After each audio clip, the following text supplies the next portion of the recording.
So welcome to histone science academy. और last जो tutorial हम लोग देख रहे थे, लास्ट क्लास में मैं आपको बता रहा था आई फेज़ और एम फेज़ के बारे में। हम लोग cell division and cell cycle को बहुत डिटेल में डिस्कस करते हुए चल रहे हैं। लास्ट लेक्चर में जैसे मैंने आपको बताया कि हम इंटरफेस को और एम फेज़ के बीच का एक डिफरेंस देखने की कोशिश कर रहे थे। सो बेसिकली मैंने एक प्लॉट आपके सामने रख दिया था कि ये पूरा जो सेल साइकिल रहता है उसमें कौन से इवेंट्स रहते हैं और किस तरह से वो कैरी आउट होते हैं। अब जो है हम वन बाय वन उन इवेंट्स को समझने की कोशिश करेंगे। सो एक छोटा सा रिवीजन लास्ट टाइम से रिलेटेड जो लास्ट पॉइंट्स थे मैं उसको कवर करते हुए चल रहा हूँ। लास्ट टाइम पे जैसे मैंने आपको बताया था कि इंटरफेस होता है, इंटरफेस को जैसे आप नाम से मालूम कर सकते हो, इंटर मतलब बिटवीन होता है। सो इंटरफेस मतलब दो कंटिन्यूअस सेल डिविजन्स के बीच का जो फेज होता है उसको हम कहते हैं इंटरफेस। ठीक है, और वो हम लास्ट टाइम पे एक एग्जांपल के थ्रू बहुत अच्छी तरह से समझ चुके हैं। उसके बाद मैंने आपको बताया कि जब एम फेज़ होता है यानी मल्टीप्लिकेशन या सेल डिवीजन का फेज़ होता है तो उसके कुछ सब फेजेस रहते हैं। ब्रॉडली दो टाइप्स होती हैं उसमें। कैरियोकाइनेसिस होता है, कैरी ऑन के लिए स्टैंड करता है, और कैरी ऑन का मतलब होता है न्यूक्लियस। तो कैरियोकाइनेसिस में बेसिकली क्या रहता है, तो न्यूक्लियस का प्रॉपर डिवीजन होता है। एक बार आपके सेल का न्यूक्लियस डिवाइड हो जाए तो उसके बाद में जो बचा हुआ साइटोप्लाज्म है उसका डिवीजन होता है जो आता है साइटोकाइनेसिस के अंदर में। और जब न्यूक्लियस और साइटोप्लाज्म दोनों डिवाइड हो जाते हैं तो हम कहते हैं भाई कि सेल डिवीजन जो है वो कंप्लीट हो गया। लेकिन अब सवाल ये है कि न्यूक्लियस को डिवाइड करने से पहले और साइटोप्लाज्म को डिवाइड करने से पहले यानी सेल डिवीजन में जाने से पहले सेल को सेल डिवीजन के लिए तैयार करना पड़ेगा। अब सवाल ये है कि सेल को सेल डिवीजन के लिए किस तरह तैयार करते हैं, इसीलिए मैंने आपको ये कहा कि ये जो आई फेज है, जो इंटरफेज है, इसको प्रिपरेटरी फेज भी कहते हैं। इसका मतलब ये है कि कहीं ना कहीं इस आई फेज के अंदर में सेल डिवीजन में जो होने वाले चेंजेस हैं उसके लिए सारी की सारी प्रिपरेशन यहाँ पर होती है। Now we are going to see what kind of changes are going to take place in that interphase and what are the different subphases of that interphase. One more important thing कि overall अगर हम cell cycle देखते हैं तो एक cell जो रहता है it approximately spends 95% of the whole time in interphase. ठीक है, इंटरफेज अगर मान के चलिए कि एक नॉर्मल सेल है, ह्यूमन सेल, और उसको डिवाइड होने के लिए 24 आवर्स का टाइम लग रहा है। ठीक है, सो इस 24 आवर्स में से अगर आप देखोगे तो मोर देन 22 आवर्स जो रहेगा वो सिर्फ क्या चलता रहेगा, आई फेज चलेगा। या कहिए कि अगर मैं उसको 22 की जगह 23 कर दूं तब भी शायद गलत नहीं होगा। सो 23 आवर्स के आसपास में अगर आई फेज चलता है तो एम फेज जो रहेगा वो सिर्फ 1 घंटे का रहेगा, 1 आवर। सो ओवरऑल जो मैं कहना चाहता हूँ वो बात ये है कि एक सेल जो रहता है अपनी कंप्लीट सेल साइकिल में majority of time, maximum time जो रहता है वो आई फेज में बिताता है। या कभी आपको क्वेश्चन आता है कि which is the longest phase of a cell cycle, तो आप डेफिनेटली उसका आंसर लिख सकते हैं इंटरफेज या आई फेज। ठीक है, अब हम जाएंगे और हम देखेंगे कि ये आई फेज में सब फेजेस क्या होते हैं और उसमें भी कौन सा फेज है जो सबसे ज़्यादा टाइम लेता है, and all those things will see one by one. ठीक है, बट एक चीज़ ना, before we move to the G1 phase and S phase and G2 phase, मैं चाहता हूं कि मैं पूरे आई फेज को जिसके बारे में मैंने आपको बताया कि ऑलमोस्ट 95% ऑफ सेल साइकिल जो है वो आई फेज ही इंक्लूड करता है, तो देख लेते हैं, एक तरह से समराइज कर लेते हैं हम कि ये आई फेज में कौन से मेजर चेंजेस जो है वो होने वाले हैं। सो मैं यहाँ पर आपके सामने लेकर आ रहा हूँ कि what different major kind of changes और what are major changes taking place during the I phase of the cell cycle. Okay, so चलिए हम बात करते हैं कि ओवरऑल आई फेज में क्या क्या होता है। ठीक, सो यहाँ पर अगर हम देखेंगे तो मैं आपको बता रहा हूँ कि मैं ओवरऑल आई फेज की बात कर रहा हूँ, तो ऑब्वियसली इसमें G1 भी आ गया, S भी आ गया, G2 भी आ गया। बाद में हम 1 बाय 1 हर एक फेज को भी देखेंगे कि उसके अंदर क्या होता है, बट मैं यहाँ पे आपको इंटरफेस की समरी लेकर आ रहा हूँ आपके सामने। तो इंटरफेज में, ओवरऑल इंटरफेज में क्या क्या होता है। ठीक है, overall changes in interphase. Cell cycle के इंटरफेस में ओवरऑल क्या क्या चेंजेस होते हैं। ठीक है, सो वेरी फर्स्ट चेंज अगर हम देखते हैं, जैसे मैंने बोला कि आई फेज प्रिपरेटरी फेज होता है, तो क्या प्रिपरेशन होता है, ठीक है, सेल डिवीजन के लिए क्या प्रिपरेशन होता है। तो सबसे पहली चीज़ प्रोटीन सिंथेसिस। प्रोटीन सिंथेसिस, अब इसमें प्रोटीन, जब मैं प्रोटीन सिंथेसिस की बात कर रहा हूँ तो ऑब्वियसली उसमें बहुत सारे एंजाइम्स भी आ गए। तो सेल डिवीजन को कंप्लीट करने के लिए जो बहुत सारी रिएक्शंस होगी, डीएनए का डिप्लीकेशन ही ले लीजिए, आपको डीएनए की कॉपी बनाने के लिए मल्टीपल एंजाइम्स लगते हैं, and enzymes are most of the proteins. So वो एंजाइम्स बनाने के लिए आपको क्या करना पड़ेगा, या सेल को क्या करना पड़ेगा, बड़े लेवल पे प्रोटीन्स को तैयार करके रखना पड़ेगा, प्रोटीन सिंथेसिस जो है वो करके रखना पड़ेगा। ठीक है, सो सबसे पहला और मेजर काम जो यहाँ पर होता है वो प्रोटीन सिंथेसिस होता है, जिसमें आप देखोगे कि बहुत सारे एंजाइम्स बनते हैं। सो एक मेजर चेंज जो इंटरफेस के अंदर में होता है, एक बड़ी प्रिपरेशन जो इंटरफेस के अंदर में आपका सेल करता है, वो होता है प्रोटीन सिंथेसिस। मैक्सिमम एंजाइम्स की तैयारी हो जाती है सो दैट कि एक बार आपके डीएनए का कॉपी बनने का प्रोसेस स्टार्ट हो, तो ऐसा नहीं होना चाहिए कि भाई एक एंजाइम की ज़रूरत है, एक प्रोटीन चाहिए और वो एंजाइम अवेलेबल ही नहीं है और डीएनए की कॉपी बनने का प्रोसेस जो है वो रुक गया। ठीक है, क्योंकि ये एक बहुत ही डेलिकेट स्टेज होता है। आपका पूरा का पूरा जेनेटिक मटेरियल उसका एग्जैक्ट कॉपी बनाने का काम है। आप कभी आगे जाके पढ़ोगे डीएनए रेप्लिकेशन के प्रोसेस को, बहुत डिटेल में देखोगे, आपको पता चलेगा कि वहाँ पे मल्टीपल एंजाइम्स लगते हैं, हर एंजाइम का एक काम होता है। आपने डीएनए का स्ट्रक्चर कुछ इस तरह से पढ़ के रखा है, आप जानते हो कि कुछ मल्टीपल इस तरह से वो डबल स्ट्रैंडेड स्ट्रक्चर होता है। तो इन दो स्ट्रैंड्स को ऑब्वियसली आपको सेपरेट करना पड़ेगा। सो एक स्ट्रैंड ऐसी जाएगी, एक स्ट्रैंड इस तरह से जाएगी, फिर डॉटर स्ट्रैंड्स बनना चालू होंगी, उन पे न्यूक्लियोटाइड्स का सीक्वेंस लगेगा। तो ये स्ट्रैंड्स को सेपरेट करने के लिए आपको एक एंजाइम लगेगा, फिर जब काम हो जाएगा तो उसको बाइंड करने के लिए आपको एक एंजाइम लगेगा। तो आपको मल्टीपल एंजाइम्स की वहाँ पर ज़रूरत है। सो डीएनए रेप्लिकेशन जैसे प्रोसेसेस के लिए आपको एक बहुत इंपॉर्टेंट चीज़ चाहिए रहेगी, वो हो गए एंजाइम्स।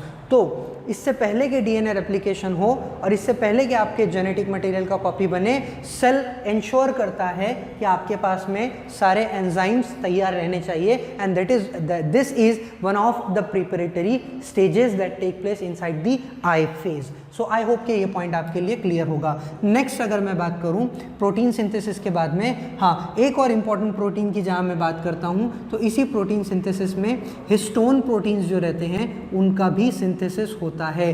हिस्टोन प्रोटीन्स जो रहते हैं उनका भी सिंथेसिस होता है। अब अगर आपको शायद पता होगा कि हिस्टोन प्रोटीन्स क्या होते हैं, इन जनरल अगर मैं बताऊं तो आपका जो डीएनए होता है जब वो क्रोमैटिन फॉर्म में होता है, ठीक है, या जब वो कंडेंस्ड फॉर्म में भी रहता है, तो ये डीएनए इन छोटे छोटे स्फेरिकल हिस्टोन प्रोटीन्स के अराउंड में कॉइल्ड होता है।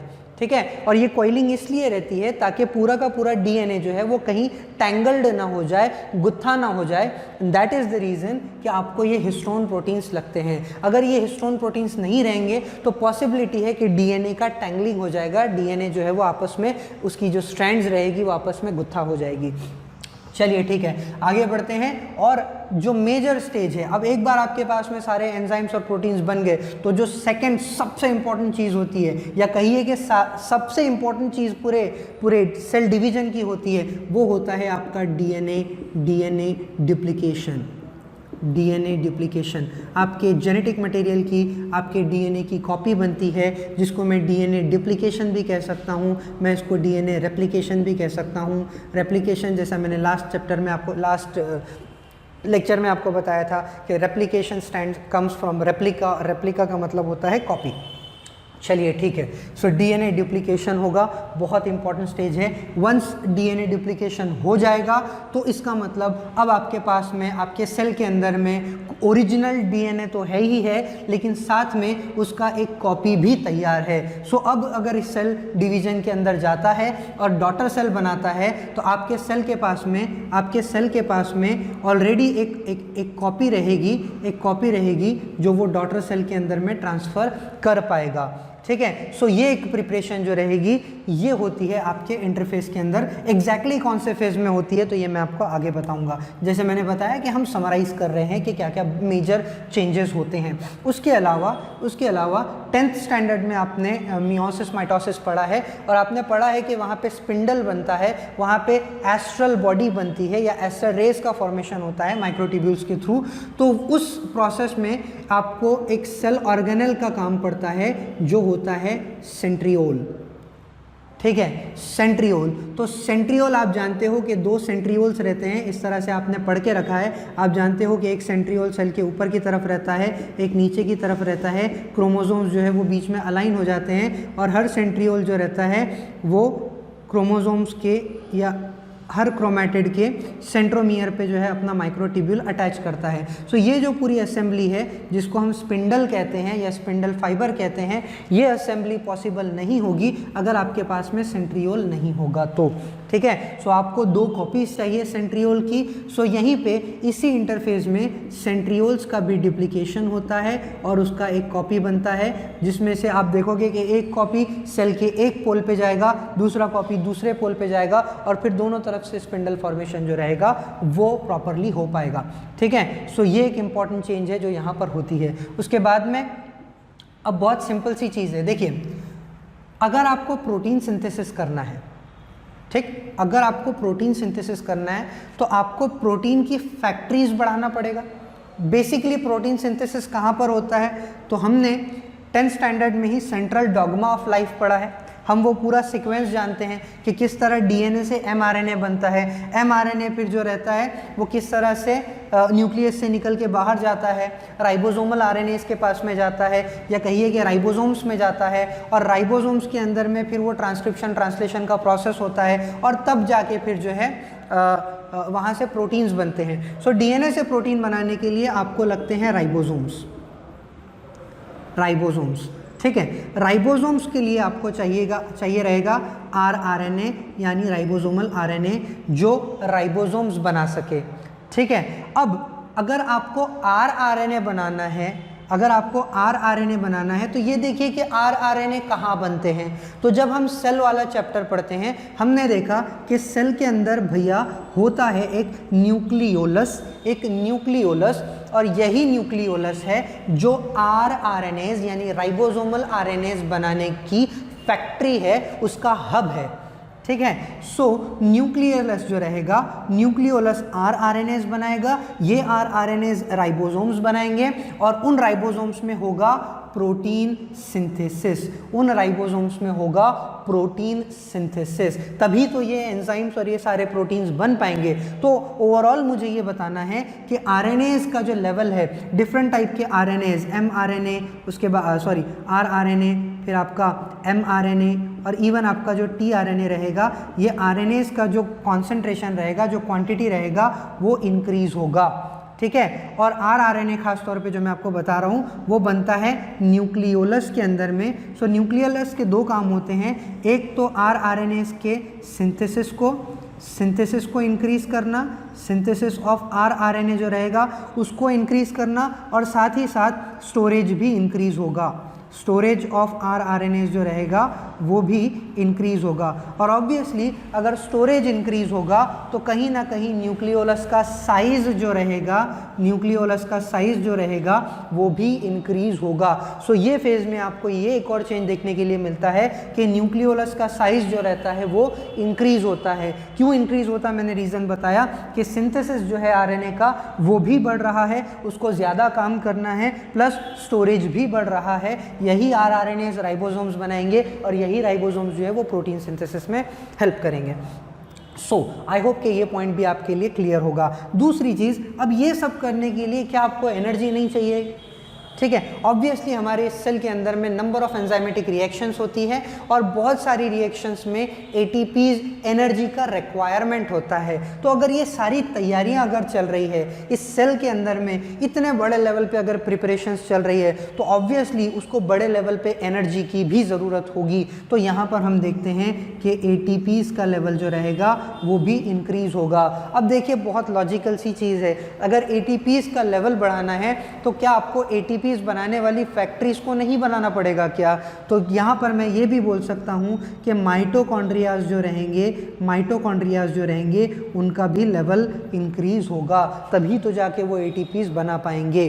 ठीक है, सो जैसे हमने सेल साइकिल का डेफिनेशन पढ़ा था, अगर आपको याद होगा तो मैंने बोला था कि it is a sequence of events by which cell generates या फिर सेल डुप्लीकेट्स इट्स जीनोम। तो सेल ने अपने जीनोम को डुप्लीकेट कर लिया, रेप्लिकेट कर लिया, ठीक है, एंड सिंथेसाइजेज अदर सेल्यूलर कंपोनेंट्स, जैसे मैंने ये बताया एंजाइम्स हो गए, सेंट्रियोल का डुप्लीकेशन हो गया, माइटोकॉन्ड्रिया की कॉपी बन रही है, ये सारे काम जब सेल में चल रहे हैं, so all these are the preparations for cell division.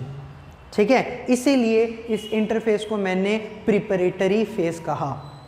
I hope कि आपको मेरी पॉइंट्स जो है वो क्लियर हो गए होंगे कि भाई क्या मेजर चेंजेस यहाँ पर होते हैं। एक चीज़ आपको याद रखनी है कि जब हम सेल डिवीज़न में जाते हैं तो हमने ये पढ़ा है लास्ट ईयर कि जब सेल डिवीज़न होने वाला रहता है तो न्यूक्लियस का जो मेम्ब्रेन रहता है, न्यूक्लियर मेम्ब्रेन जो रहता है वो डिज़ोल्व होने लगता है, ठीक है, वो डिसअपियर होने लगता है। लेकिन जब आई फेज रहता है तो आई फेज में न्यूक्लियर मेम्ब्रेन डिसअपियर नहीं होता, nuclear membrane as it is रहता है। तो यहाँ पर मैं याद दिलाने के लिए ये पॉइंट लिख लेता हूँ कि nuclear membrane remains as it is. So nuclear membrane remains as it is, or it is not dissolved, or it does not disappear in the I phase. So I hope कि आपको यहाँ तक के points जो है वो clear हो गए होंगे। अब मैं थोड़ा आगे बढ़ूँगा और डिस्क्रिप्शंस अब हम फेज़ वाइज चलते हैं कि G1 में, S फेज़ में और G2 में क्या क्या होता है। तो इस लेक्चर में मैं कोशिश करूँगा कि हम G1 फेज़ को जो है वो कंप्लीट कर सकें।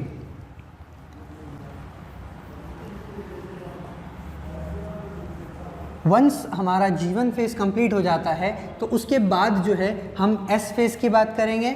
अच्छा, अब यहाँ एक और बात जो है मेरे जहन में आती है वो ये है कि इससे पहले कि हम ये G1 एंड अदर फेजेस की बात करें, पहले थोड़ा सा ये टर्मिनोलॉजी को समझ लेते हैं कि ये G1 फेज़ क्या होता है and what is this S phase, then what this S stands for in the S phase and what is this G2 phase. Okay, so यहाँ पर मैं सिर्फ जस्ट फॉर अंडरस्टैंडिंग फ़िलहाल मैं ये लिख रहा हूँ, मैं आगे उसको एक्सप्लेन डेफिनेटली करूँगा। सो G1 जो रहता है, here G stands for gap, so it is the gap 1 phase, okay. Now here the S stands for synthesis.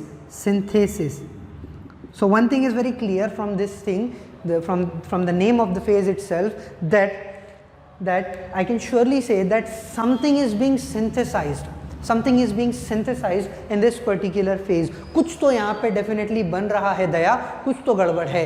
ये सिंथेसिस फेज जो है यहीं पर हम देखते हैं कि डीएनए का कॉपी बनने का काम होता है, डीएनए के डुप्लीकेशन रेप्लिकेशन का काम होता है। तो मैं ये बोल सकता हूँ कि डीएनए का सिंथेसिस हो रहा है, डीएनए की कॉपी का सिंथेसिस जो है वो एस फेज में हो रहा है, and therefore it is referred as S phase because the copy of DNA is being synthesized in this particular phase and it is therefore referred as S phase. Okay, so we'll see that phase later। वहाँ पर जब हम S phase जाएंगे तो हम chromosomes के बारे में बात करेंगे, क्रोमोसोमल नंबर और क्रोमोसोमल कंटेंट के बारे में बात करेंगे, प्लॉइडी से रिलेटेड भी कुछ डिस्कशन करेंगे। तो चलो पहले बात कर लेते हैं थोड़ा सा G1 फेज के बारे में, and as I said that G1 stands for gap 1 phase.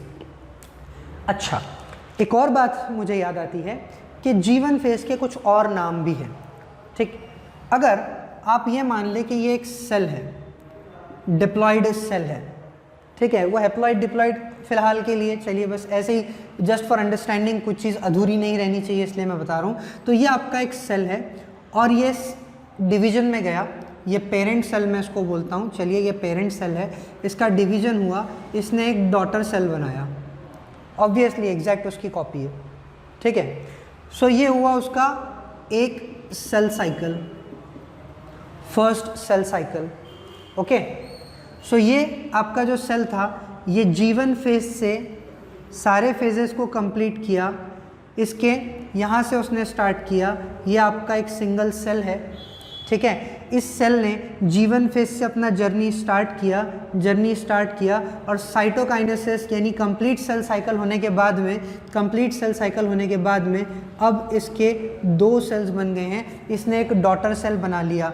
सो ये आपका पेरेंट सेल है और ये आपका डॉटर सेल है। अब मेरी बात थोड़ी ध्यान से सुनिएगा, जब भी सेल एक साइकिल कंप्लीट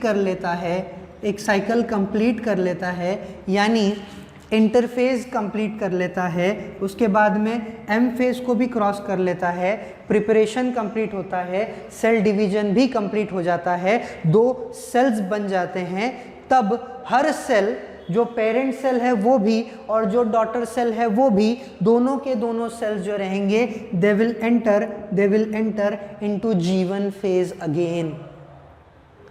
प्लीज मेरी बात को ध्यान से सुनिए, कोई भी सेल रहने दीजिए, जैसा मैंने यहाँ पर बताया कि ये एक सेल है, ये सेल साइकिल में गया, सारे फेजेस को क्रॉस किया, अल्टीमेटली क्या हो गया, सेल डिवीजन हो गया, एक सेल से एक और सेल बन गया। अब ये जो दोनों सेल्स रहेंगे, ठीक है, आफ्टर एम फेज, ठीक है, अल्टीमेटली सेल डिवीजन कौन से फेज में हुआ, ऑब्वियसली एम फेज में हुआ, आपका मियोसिस या माइटोसिस जो भी है वो हुआ, उसके बाद में साइटोकाइनेसिस हुआ, फिर ये 2 सेल्स बन गए, एक सेल से एक कॉपी बन गया जिसको मैं डॉटर सेल बोलता हूँ, ठीक है। सो जब ये सेल्स बन जाते हैं, यानी इन्होंने एम फेज को क्रॉस कर लिया, माइटोटिक फेज को क्रॉस कर लिया यूजुअली, ठीक है, क्योंकि most of the cells mitotic cell हैं, सोमैटिक सेल्स हैं, and they divide mitotically, germ cells को छोड़कर, क्योंकि जब वो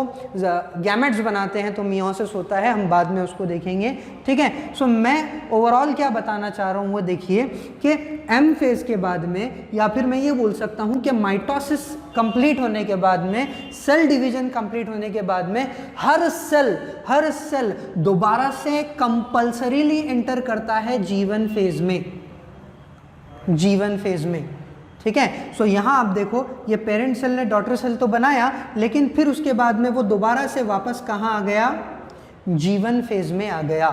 प्लीज ध्यान से सुनिए मेरी बात, ठीक है, वो G1 फेज में आ गया, ठीक। हाँ, अब उसको और एक और बार वापस से सेल साइकिल में जाना है या नहीं जाना है, वो डिसाइड होता है G1 फेज के अंदर में। मैं आपको आगे चल के वो पॉइंट थोड़ा सा डिस्कस करता हूँ, लेकिन आपको आई होप कि मेरी बात समझ में आ गई होगी। बहुत ही सिंपल सी बात है, देखिए इतना पॉइंट आप याद रखिए कि कोई भी सेल अपनी साइकिल कंप्लीट करने के बाद में वापस एंटर करता है, दोबारा से एंटर करता है G1